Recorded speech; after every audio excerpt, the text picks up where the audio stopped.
जब चंद्रयान जैसी चीजें या मंगल ग्रह जैसी चीजों का नियंत्रण जो है धरती पे रहकर हो सकता है, पेगासस सॉफ्टवेयर यूज करके आपके फोन में मैं चेक कर सकती हूँ क्या हो रहा है, तो बहुत मुश्किल है ईवीएम को हैक करना और ईवीएम से वोट जाना, ईवीएम को मैनिपुलेट करना। हम लोग सड़कों पे आ रहे हैं कि हमें डर नहीं लगता, तो मुझे ऐसा लगता है कि अगर सिर्फ आपने जीवन जन्म लिया ना सिर्फ खाने के लिए, तो पशुओं से आप में कोई फर्क नहीं है। तो हम लोग वो युवा है जो पढ़े लिखे हैं, जिन्होंने पढ़ लिख लिया, जो इनकी नस समझ गए और इनको हमारी जागरूकता से लगता है डर। हम समझ गए उनको किस चीज से डर लगता है और हम वही काम कर रहे हैं, क्योंकि हम उनको उन्हीं की चाल से हराएंगे। अगर हम सड़कें खाली छोड़ देंगे, संसद में तो जो लोग बैठे हैं वो तो आके गुंडागर्दी से किसी भी तरीके से वहां बैठ गए। अब आपने सरकारी अस्पतालों को बेच दिया, आपने सरकारी बैंकों को बेच दिया, आपने अच्छे अच्छे इंस्टीट्यूशन, दिल्ली यूनिवर्सिटी जैसे इंस्टीट्यूशन आपने उनका निजीकरण कर दिया। अब उनको बार बार मैं हमेशा ये चीज कहती हूँ कि राजा से हमेशा ताकतवर राजा को बनाने वाला होता है। King maker is always powerful than the king. EVM की जो वीडियो थी जिस समय राहुल गांधी ने वो हमारा डेमो शेयर किया था, वो वीडियो एक रात के अंदर 14 मिलियन पहुंची थी। तो क्यों ना उठाएं, क्योंकि हम पढ़े लिखे ना, इसलिए तो वो चाहते हैं कि आप कर्मकांड में फंसो और आप मंदिरों मस्जिदों के झगड़ों में लड़ो और आप पढ़ो लिखो नहीं। सबसे खतरनाक वायरस जो है वो है निजीकरण, प्राइवेटाइजेशन। ये एक ऐसा वायरस है ना जो हमें आंखों के आगे दिख नहीं रहा, लेकिन ये जो निजीकरण वायरस है ना, ये particularly SC ST OBC minority. Oxfam की रिपोर्ट है भाई साहब, आप पढ़ लीजिएगा। ऑक्सफैम की रिपोर्ट बताती है कि इस देश में 10 से 20 लोग ऐसे हैं जिसके पास देश की 90% लोगों की संपत्ति है, जो इनके डराते हैं, इनकी जेलों से डर ना ही लगता है, इनकी दहशत से डर। हम लोग सच्चे लोग हैं और असंवैधानिक बात तो तब आएगी ना सर जब संविधान बचेगा। हमारी अब साम दाम दंड भेद की लड़ाई है, जिसमें हमें बस एक चीज याद रखनी है कि हमारी लड़ाई कलम से शुरू होगी। अगर सरकार को भगाना है, खत्म करना है, तो वो तोता ईवीएम है। आप उस ईवीएम को खत्म करेंगे तो वो बच जाएगा। मार्क्स लिया जो उनको इंस्टीट्यूशन में कमेंट करना गया, तू तो दलित का बच्चा, तू तो रिजर्वेशन से आया, तेरे पास तो गुण ही नहीं है, मेरिट ही नहीं है। इस देश में जितना जो पढ़ा लिखा स्वर्ण है वो उतना ही बड़ा जाता है।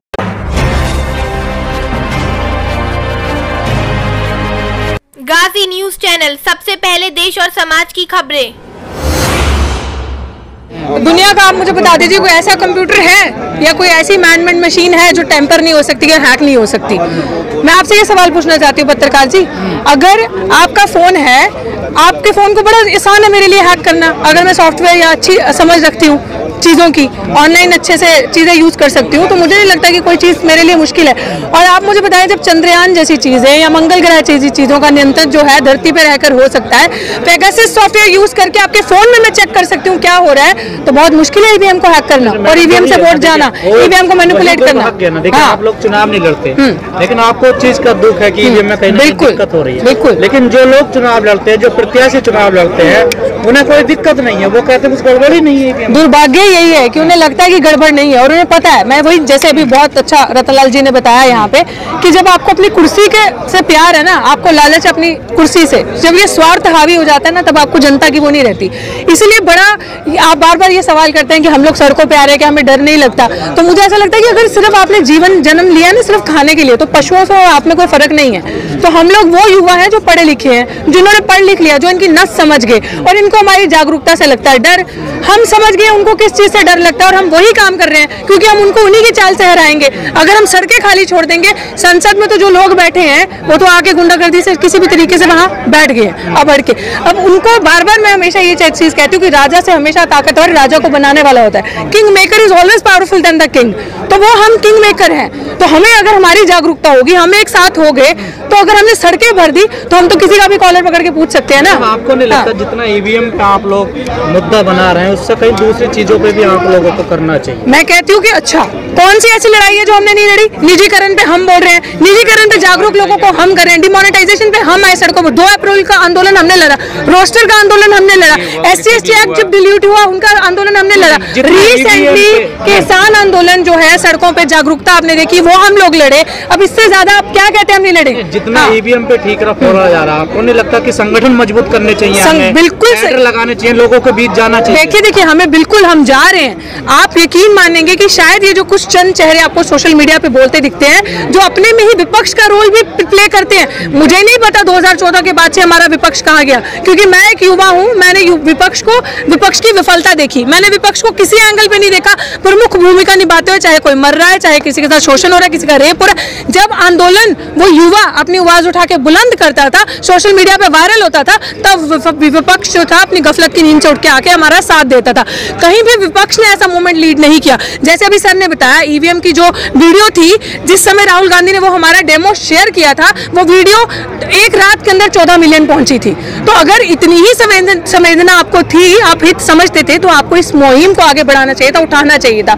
और आप बात करें ना कि हम लोग और मुद्दे नहीं उठाते, निजीकरण का मुद्दा, अभी डीयू की चाहे नेशनल एजुकेशन पॉलिसी को आप ले लीजिए, जबकि सबसे बड़ा जो तो प्रधानमंत्री कहते हैं आपका काम ही है आंदोलन करना। बिल्कुल, क्योंकि 2000 मैं बता रही हूँ ना, 2014 के बाद जितने भी सेक्टर्स थे ना, सब में गिराव ही गिराव हुआ। हर मुद्दे को उठाते हैं। बिल्कुल, क्यों ना उठाएं, क्योंकि हम पढ़े लिखे हैं ना, इसलिए तो वो चाहते हैं कि आप कर्मकांड में फंसो और आप मंदिरों मस्जिदों के झगड़ों में लड़ो और आप पढ़ो लिखो नहीं। वो चाहते नहीं दलित का बच्चा आए आगे और पढ़े या पीएचडी करे, या वो यही तो शिक्षा का माध्यम हमें सवाल देने का जन्म देता है ना। तो वो इसी चीज को बंद करना चाहते हैं। निजीकरण क्यों हो रहा है? हमने सबने कोरोना वायरस आंखों से देख लिया, लेकिन आई टेल यू, और जो आपकी ऑडियंस है उनको बताना चाहती हूँ, सबसे खतरनाक वायरस जो है वो है निजीकरण, प्राइवेटाइजेशन। ये एक ऐसा वायरस है ना जो हमें आंखों के आगे दिख नहीं रहा, लेकिन वो जो कोविड वायरस था ना, वो सब, उसने जाति नहीं देखी, धर्म नहीं देखा, सबको इफेक्ट किया। हाँ, गरीब लोगों को अधिकतर ज्यादा किया क्योंकि उनके पास सुविधाएं नहीं थी। But I tell you the fact, ये जो निजीकरण वायरस है ना, ये particularly SC ST OBC minorities के लिए इंस्टॉल किया जा रहा है। ये जो नहीं, आज देश को अमेरिका बनाना चाहते हैं, दूसरी तरफ निजीकरण का विरोध करना चाहते हैं। एक सेकेंड, देश को अमेरिका या देश को डेवलप्ड कंट्री तब भी बनाया जा सकता है जब जो सरकारी सुविधाएं हैं उनको अच्छा किया जाए, जो पब्लिक वेलफेयर के लिए चीजें बनी उनको अच्छा किया जाए। हम लोगों का टैक्स का पैसा मारकर सिर्फ 2 लोगों की जेबें भरी जाए, उससे किस चीज का वेलफेयर, किस तरीके से आप देश को बदलोगे?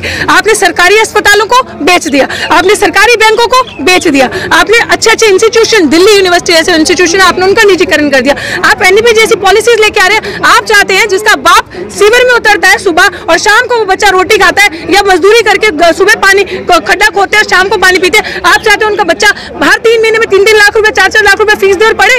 तो आप सोचिए, सरकार कह रही है हम कोई कंपनी चलाने नहीं है, हम वेलफेयर का काम कर रहे हैं। एग्जैक्टली, वेलफेयर का काम कर रहे हैं। सिर्फ वेलफेयर हो रहा है हमारे पैसे से, उनका जो उद्योगपति वहां बैठे हैं।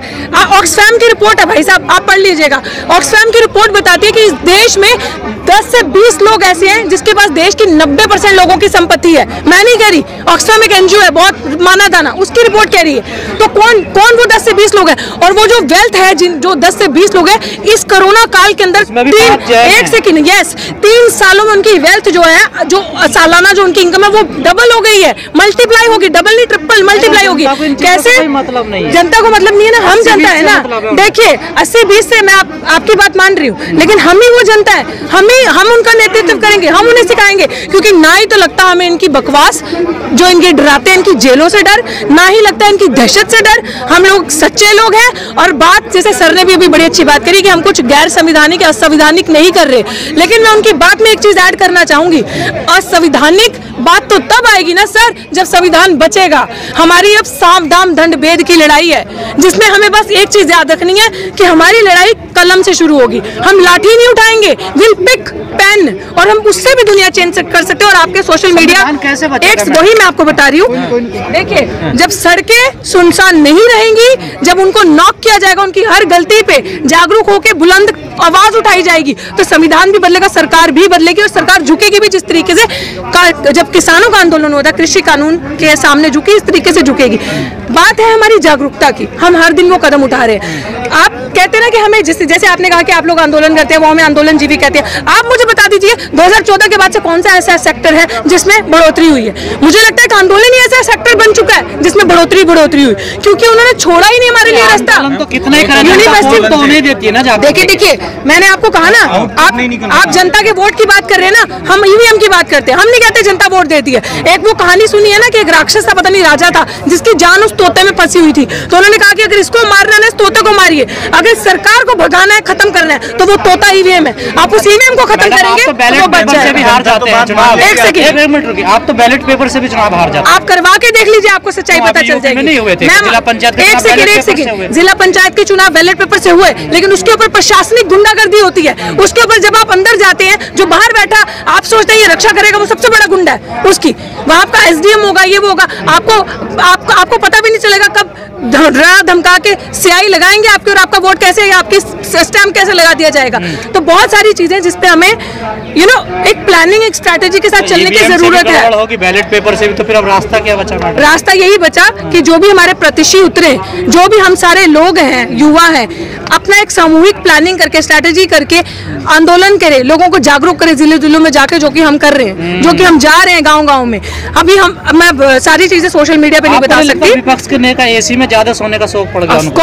ऑफ कोर्स तो है, मैंने आपको पहले ही कह दिया कि विपक्ष कौन है। मेरी नजरों में विपक्ष वो है जो स्टूडेंट है, जो छात्र है, जो इन आंदोलन का बेड़ा उठा के, चाहे वो आपके यूट्यूब के माध्यम पे बोलते हैं, चाहे वो डफली बजा के अपना गीत गा के प्रदर्शन करते हैं किसी तरीके से, वो है विपक्ष। विपक्ष कोई पार्टी नहीं है जो एसी के कमरों में बैठी है। विपक्ष हम लोग हैं और हम लोगों ने बेड़ा उठाया। हम लोग सिर्फ सोशल मीडिया के स्पीकर्स नहीं है कि सोशल मीडिया पे आके भाषण दिया, हम लोग जमीनों पे भी काम करें। आप लोग गवाह हैं कि रात दिन हमने किसान आंदोलन में, कृषि जब बिल थे उसके लिए किस तरीके से प्रदर्शन किया रात दिन बाहर रहकर, और हम लोग समझ चुके हैं कि इनको इन्हीं के तरीके से हराना है, इनको लड़ाई इन्हीं के तरीके से लड़नी है। जितेंद्र मेघवाल पर क्या कहना है? बिल्कुल, जितेंद्र मेघवाल के साथ जो हुआ, मैं आपको बता रही हूँ, इट्स ग्रेट कि वो न्यूज सोशल मीडिया पे आ गई। लेकिन कल ही मेरी राजस्थान के किसी ऐसे बच्चे से बात हुई कि वो ये कहता है कि मैडम ये तो हाईलाइट केस हो गया जो मीडिया पे आ गया। इस तरीके के ऐसे अनेकों केस हैं जो नहीं पहुंच पाते, जो मीडिया में नहीं आते। जैसे उनके कपड़ों पे, अच्छा कपड़ा पहन ले तो बात, अच्छा खाना खा ले, कहीं पे अच्छी सड़क पे चले, यहाँ बच्चे अच्छे मार्क्स ले, जो उनको इंस्टीट्यूशन में कमेंट करना गया, तू तो दलित का बच्चा, तू तो रिजर्वेशन से आया, तेरे पास तो गुण ही नहीं है, मेरिट ही नहीं है। उस चीज के लिए हमारी बिल्कुल स्ट्रैटेजी, हम इनके साथ भी हैं और हम आने वाले ऐसे अनेकों यश मेघवाल, रोहित वेमुला, पायल तड़वी को रास्ता रोकने के लिए हम लोग सड़कों पे हैं। इसलिए हम कहते हैं हमें डर नहीं लगता। आंदोलन हाथरस को लेकर हुआ, इस मामले को लेकर नहीं हुआ। देखिए ऐसी बात नहीं है, नहीं हुआ, उठ रही है आवाज, हम लोग जागरूक हो रहे हैं, मैसेज पहुंच रहा है, आंदोलन भी होगा और न्याय भी मिलेगा। लेकिन प्रियंका राहुल नहीं पहुंच पाए। देखिए हाथरस तो जा रहे थे वो, बैरिकेडिंग तोड़ के। देखिए मैं आपकी बात मानती हूँ, मैं उनके लिए कैसे बोल सकती हूँ, वो नहीं पहुंच पाए, वहाँ क्या हुआ मुझे नहीं पता। हम जो अपना काम करें, हमें पता है कि हमारी नीयत सच्ची है, हम काम करेंगे और हम ये भी काम करेंगे कि हमने वेट नहीं करना कि हमारा कोई मरा या शहीद हुआ या किसी के साथ कोई उत्पीड़ना हुई या रेप हुआ, हम वहाँ पहुंचे मोमबत्ती लेके, हम उस चीज को पहले ही रोकेंगे। I am sorry. लोग कहते हैं कि जातिवाद तो अब खत्म हो गया, रिजर्वेशन खत्म कर देना चाहिए। अब कहाँ हैं वो लोग जब ऐसी घटनाएं सामने आती हैं? वही तो मैं कहती हूँ ना, वो वही बेशरम लोग हैं जिन्होंने रियलिटी नहीं देखी। वो वही लोग ये चीजें बोलते हैं जो शोषण करते हैं, वही लोग। और जाति, इस देश में कोई भी ऐसी चीज नहीं है जो जाति के आधार पे नहीं होती। आप सब जब सुबह उठते हैं ना, ये लोग ब्रेड पे बटर लगा के जिसे खाते हैं ना, ये ब्रेड पे जाति लगा के खाते हैं। और यही लोग जो है जो जाति को मेंटेन करना चाहते हैं। और मैं आपको ये भी बता दूं, इस देश में जितना जो पढ़ा लिखा स्वर्ण है वो उतना ही बड़ा जातिवाद है, क्योंकि उसको पता है कि शोषण करने में, किसी को नीचा दिखाने में, जाति को मेंटेन करने में जो आनंद है, जो लुत्फ है, वो कैसा है। जी, आपको हमारी न्यूज़ कैसी लगी, आप हमें कमेंट करके ज़रूर बताइएगा। अगर आप गाज़ी न्यूज़ चैनल पर न्यू हैं तो हमारे चैनल को सब्सक्राइब ज़रूर करिएगा और बेल आइकन प्रेस करना बिल्कुल ना भूलिएगा, ताकि हमारी लेटेस्ट वीडियो आप तक पहुंचे। और अगर वीडियो अच्छी लगी तो लाइक ज़रूर करिएगा। अगर आप फेसबुक पे देख रहे हैं तो हमें फॉलो करिएगा और लाइक ज़रूर करिएगा।